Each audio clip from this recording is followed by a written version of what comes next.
Welcome back to the We Petersburg 2.0 program.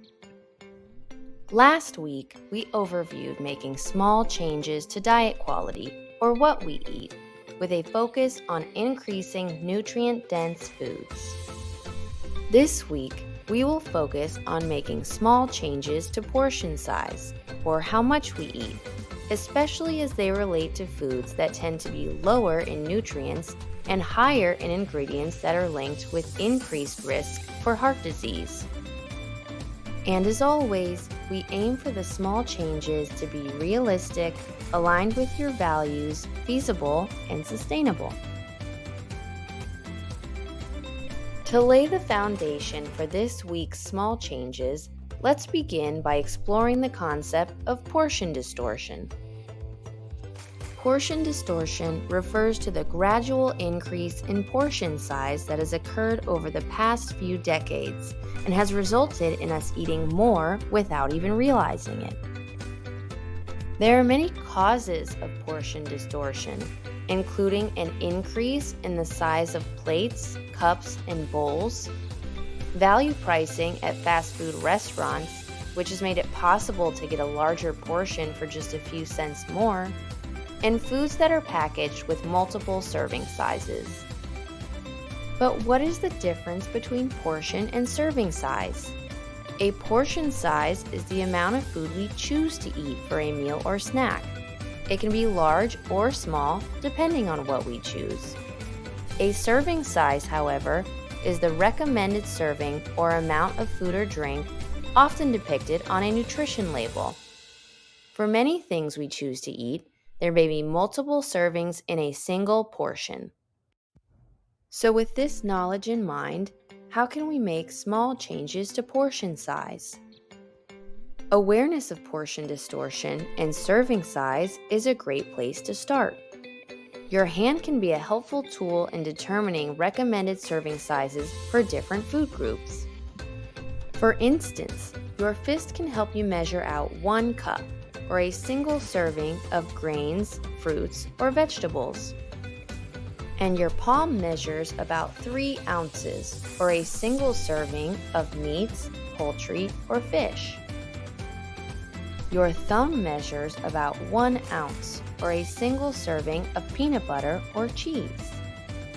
And finally, the tip of your thumb measures about a teaspoon, or a single serving of cooking oil, butter, or sugar.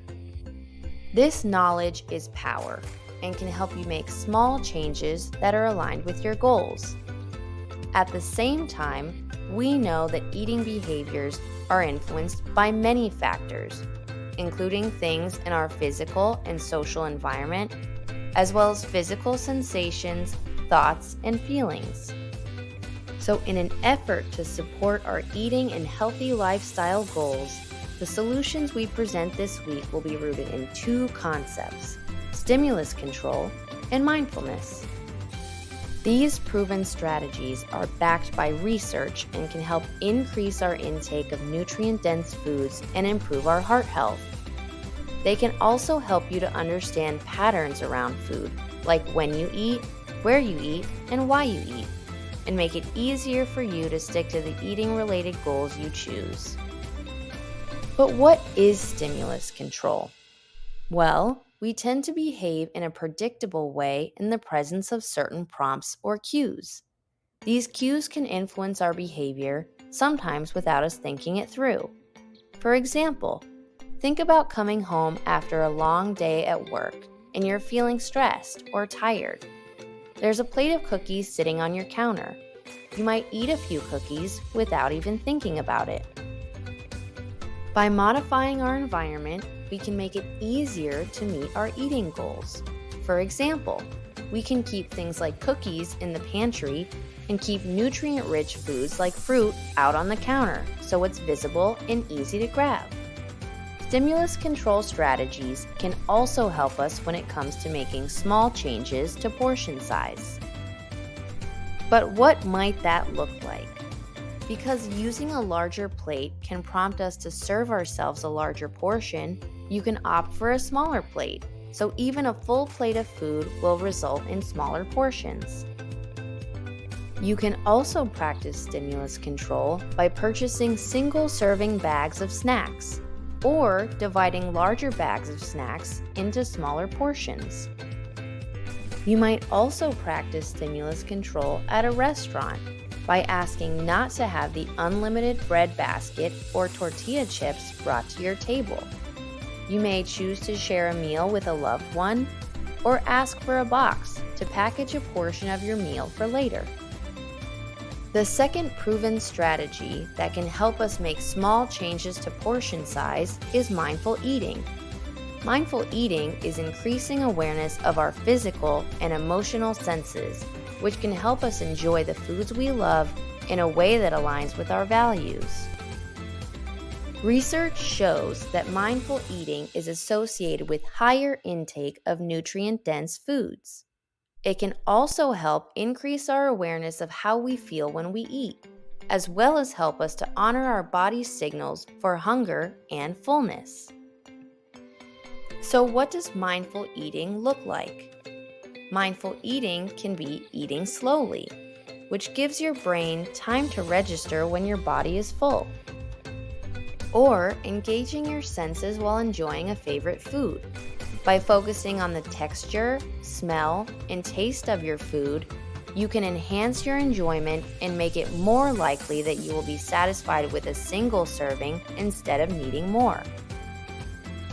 Now that we've covered a few strategies for how to make small changes to portion size, let's discuss how it can be helpful in meeting your overall goals for health and wellness. Small changes to portion size doesn't require pre-planning or changes to what you typically eat or purchase. They can be made at each meal or snack regardless of location and can allow you to enjoy the foods you love in moderation. As usual, we encourage you to discuss how you can set yourself up for success this week. Start by chatting with your house chat group to come up with other strategies that can be used to make small changes to portion size. Then, make a SMART goal for the week, focused on making small changes to how much you eat. An example of a SMART goal that could work for this week is, I will use a smaller plate for dinner each day this week. And continue to monitor small changes to your eating by asking yourself, did I make a small change to my eating? And what kind of small change? To what I ate or how much I ate? And don't forget to reach out to your house chat members for support when you experience challenges. They can help you problem solve. Together, you can brainstorm alternative strategies that can work for you. Now, take some time together to discuss as a group. Try to commit to at least one small change this week to reduce portion size of foods linked with increased risk in heart disease, like sugary drinks, fried foods, or foods that are high in saturated fat. Keep up the great work. You've got this.